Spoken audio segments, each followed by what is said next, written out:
नमस्कार दोस्तों, आप सबों का बहुत-बहुत स्वागत है टारगेट एकेडमी 98 के यूट्यूब चैनल पर। दोस्तों, आज हम राष्ट्रपति से संबंधित अति महत्वपूर्ण क्वेश्चन को लेकर आए हैं, जो कि विभिन्न प्रतियोगी परीक्षाओं में पूछे जा चुके हैं दोस्तों।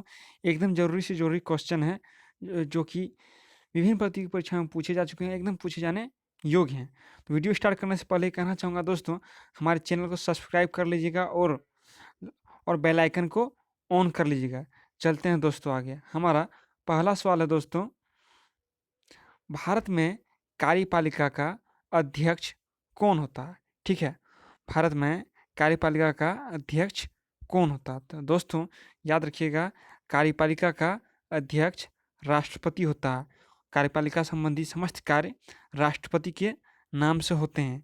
ठीक है दोस्तों, और प्रधानमंत्री जो है कार्यपालिका का वास्तविक अध्यक्ष होता है। ठीक है, औपचारिक अध्यक्ष प्रधानमंत्री होता है और अनौपचारिक अध्यक्ष राष्ट्रपति होता है। ठीक है, और प्रधानमंत्री के सलाह पर राष्ट्रपति कार्य करता है। ठीक है, याद रखिएगा दोस्तों। चलते हैं अगले सवाल के ऊपर। हमारा अगला सवाल है, संघ की कार्यपालिका शक्ति निहित है। जो कार्यपालिका का संघ की कार्यपालिका शक्ति निहित है, किसमें निहित है? राष्ट्रपति में। ठीक है दोस्तों, और एक चीज़ याद रखिएगा दोस्तों कि राष्ट्रपति स्वयं से कोई कार्य नहीं करता है। उनके सारे कार्यों को प्रधानमंत्री के मंत्रिपरिषद के द्वारा किया जाता है। ठीक है, राष्ट्रपति मंत्रिपरिषद यानी कि प्रधानमंत्री की सलाह मानने के लिए बाध्य है। वह कोई भी कार्य स्वविवेक से नहीं करता है। ठीक है दोस्तों, चलते हैं अगले सवाल के ऊपर। अगला सवाल है, भारतीय संविधान के अनुसार देश का प्रथम नागरिक कौन है? भारतीय संविधान के अनुसार देश का प्रथम नागरिक कौन होता है? तो याद रखिएगा दोस्तों, देश का प्रथम नागरिक राष्ट्रपति होता है। ठीक है, देश का प्रथम नागरिक कौन होता है? राष्ट्रपति।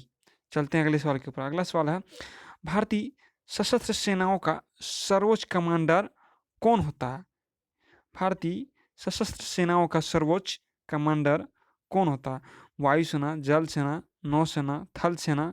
ठीक है दोस्तों, तीनों सेनाओं का प्रमुख जो कि सर्वोच्च कमांडर राष्ट्रपति होता है दोस्तों। याद रखिएगा दोस्तों।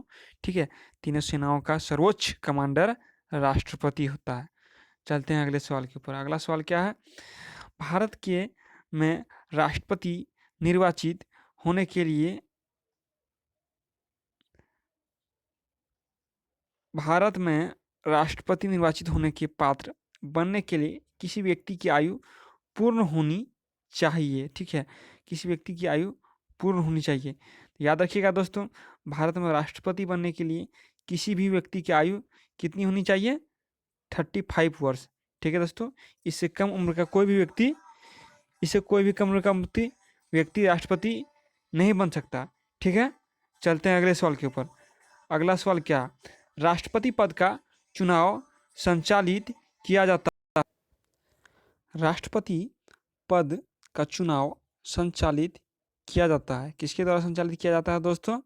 राष्ट्रपति पद का चुनाव संचालित किया जाता है निर्वाचन आयोग द्वारा। ठीक है दोस्तों, राष्ट्रपति पद का चुनाव संचालित किया जाता है निर्वाचन आयोग द्वारा। चलते हैं अगले सवाल के ऊपर। अगला सवाल है, भारत के राष्ट्रपति को उसके पद से हटाया जा सकता है। ठीक है, भारत के राष्ट्रपति को उसके पद से हटाया जा सकता है। किस तरह से भारत के राष्ट्रपति को हटाया जा सकता है? तो याद रखिएगा दोस्तों, भारत के राष्ट्रपति को हटाने का एकमात्र तरीका है। कौन सा तरीका है? संसद के द्वारा महाभियोग प्रक्रिया से।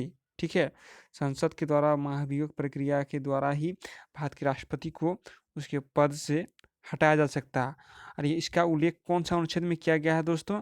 अनुच्छेद 61 में कहा गया है कि राष्ट्रपति पर महाभियोग लगाया जा सकता है। ठीक है दोस्तों, चलते हैं अगले सवाल के ऊपर। अगला सवाल क्या है, राष्ट्रपति के निर्वाचन में कौन कौन भाग नहीं लेते हैं? ठीक है, राष्ट्रपति के निर्वाचन में कौन कौन भाग नहीं लेते हैं? तो चलिए देखते हैं। संसद के दोनों सदनों के निर्वाचित सदस्य ये भाग लेते हैं दोस्तों। संसद के दोनों सदनों के निर्वाचित सदस्य यानी कि लोकसभा के निर्वाचित सदस्य और राज्यसभा के निर्वाचित सदस्य। लोकसभा के निर्वाचित सदस्य और राज्यसभा के निर्वाचित सदस्य राष्ट्रपति के निर्वाचन में भाग लेते हैं दोस्तों। राज्य के विधानसभा के निर्वाचित सदस्य। ठीक है दोस्तों, राज्य के विधानसभा के निर्वाचित सदस्य ये भी भाग लेते हैं दोस्तों। ठीक है, अब विधानमंडल के निर्वाचित सदस्य, विधानमंडल में कौन कौन आएगा दोस्तों? देखिए विधानमंडल में जो है ना, विधानमंडल में आएगा हमारा कौन कौन आएगा? विधानमंडल में आएगा विधानसभा, ठीक है, तथा विधान परिषद, विधानसभा तथा विधान परिषद, विधानसभा तथा विधान परिषद, और विधान परिषद भाग नहीं लेता है दोस्तों। ठीक है, तो यही ऑप्शन सही होगा, यानी कि राष्ट्रपति के निर्वाचन में कौन भाग नहीं लेता है दोस्तों? विधानमंडल के निर्वाचित सदस्य भाग नहीं लेते हैं। ठीक है, चलते अगले सवाल के ऊपर। अगला सवाल है हमारा, राष्ट्रपति द्वारा संसद के दोनों सदनों के लिए कुल कितने सदस्यों को नामित किया जाता है? ठीक है, राष्ट्रपति द्वारा संसद के दोनों सदनों के लिए कुल कितने सदस्यों को नामित किया जाता है? तो याद रखिएगा, लोकसभा से 2 और लोकसभा से 2 सदस्य और राज्यसभा से 12, 12 प्लस 2 कितना हुआ? 14, 14 सदस्य राष्ट्रपति द्वारा नामित यानी कि मनोनीत किया जाता है।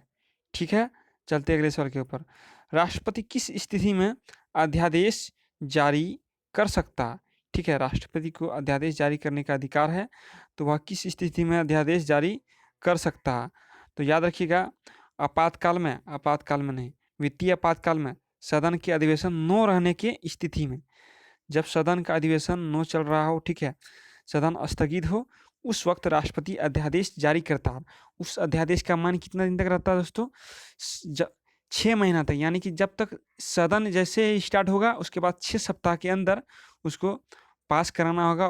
अगर यह कानून के रूप में पास नहीं होता है तो उसी दिन से ये खत्म हो जाएगा। ठीक है, राष्ट्रपति द्वारा अध्यादेश कितने दिनों तक मान्य होगा? जब से सदन स्टार्ट होगा दोस्तों, याद रखिएगा, जब से सदन स्टार्ट होगा उसके 6 सप्ताह के भीतर, 6 सप्ताह के भीतर लोकसभा तथा राज्यसभा से पास कराना होगा और कानून बनाना होगा। अगर यह पास नहीं होता है तो क्या हो जाएगा? यह अध्यादेश रद्द हो जाएगा। लेकिन जिस वक्त यह अध्यादेश जारी किया जाता है तो ये एक कानून के समान कार्य करता है।